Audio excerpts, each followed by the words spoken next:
Good morning sa maulanon nga kabuntagon mga mamser. So karon ang adlaw nga ni ulan. Kaya ang panalangin sa Dios niabot na. Ulan na sila. Manang ang ulan. Ano ka no? Kaning ulan. Ang tao dili kasabot ang uban. Kay pag sigig ulan, may reklamo ang mga tao. Grabe, nagsigi raman ang ulan eh. Pero og sige pag init, mulikramo pong ubang tao. Sige raman ang init eh. Mo na nga ikaw karon nga nagtan-aw ani aning video. Usahay di ta kasabot sa ato ang kaugalingon. Usahay gatuo ta sa atong kaugalingon nga sakto na to atong ginahuna. Pero wala data kasabalo ang plano sa Dios sa imong kinabuhi. Naade dako siyang plano sa imong kinabuhi.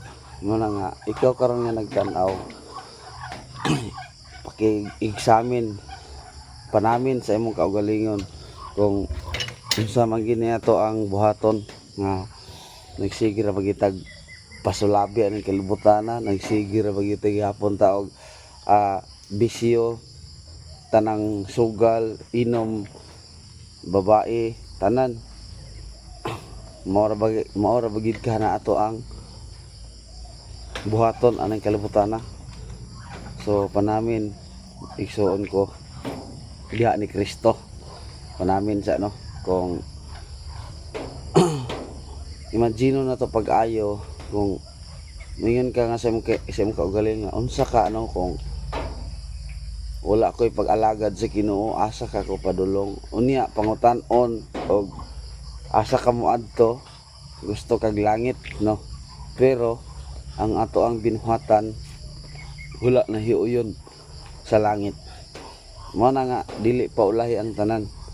Mga mamser, mintras buhi pa ta aning kalibutan na duol ta sa Ginoo og mga itagtabang sa Ginoo og simba ta sa atoang buhi na Dios tungod kay siya ang muusab sa atoang kaugalingon. Siya muhatag og kalampusan sa atoang kaugalingon, no? Tungod kay ikaw ug ako gipahimugso ta ng kalibutan na nga naay purpose sa atoang kinabuhi.